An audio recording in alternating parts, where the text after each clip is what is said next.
美国军事专家认为，现阶段解放军已经拥有远程打击美国海军将主力舰击沉在港内的能力。且听详细分析。各位老铁，大家好，欢迎收看本期迷彩虎，我是虎哥。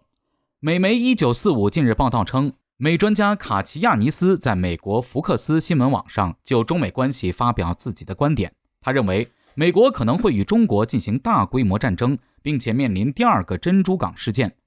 第二次珍珠港事件给美国造成的损失，可能会令当年的911袭击黯然失色。美专家认为，虽然许多人担心俄罗斯总统普京对乌克兰的无端攻击会引发第三次世界大战，但是现在美国更有可能与中国发生战争。如果美国不小心应对，将面临第二次珍珠港事件。美专家表示，现在中美俄三国已经正式处于新冷战时期，但是作为美国最大威胁之一的俄罗斯正在深陷乌克兰战场泥潭，一时难以脱身。而中国大陆的情况则截然不同。美国政府3号人物佩洛西如果擅自访问台湾，可能将会造成一个转折点，万一引起误判，将会爆发大规模的军事冲突。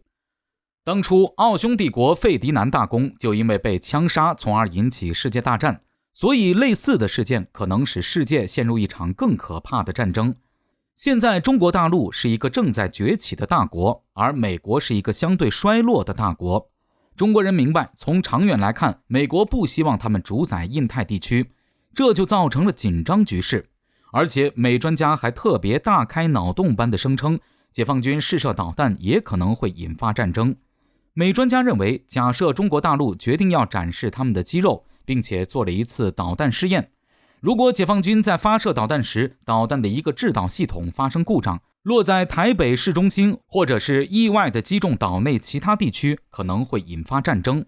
台军会以牙还牙，然后美国调动军队支持台军，中国大陆也会做出回应。战争就是这样发生的。中国可能会考虑所有的可能性，包括直接打击珍珠港，将美国的太平洋舰队报销在珍珠港内。虎哥认为，这个美专家脑洞实在是太大了。解放军的导弹没有这么不靠谱，而且中国大陆绝对不可能主动挑起两岸局势升温，或者是采取先发制人的行动。中国军队一贯奉行防御性国防政策，美专家的行为完全是以己夺人。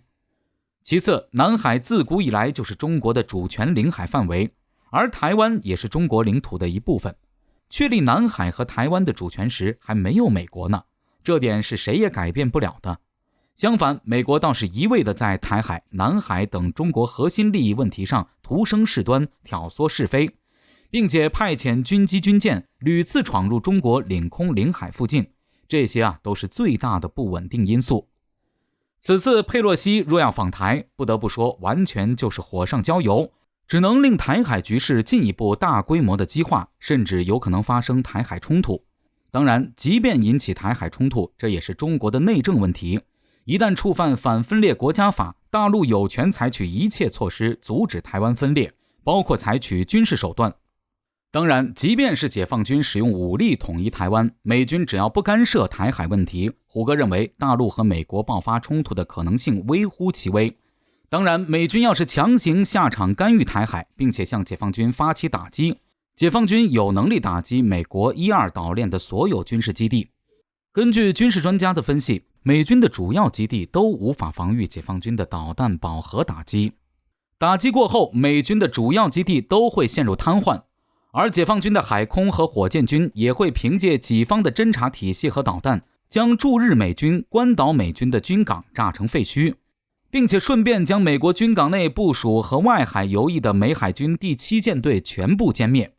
至于打击珍珠港，虎哥认为则不太可能。毕竟珍珠港距离中国大陆本土相距8000千米，理论上解放军的轰6N 机群搭载高超音速导弹可以覆盖该地区，但是发起轰炸机的超远程奔袭具有一定的风险，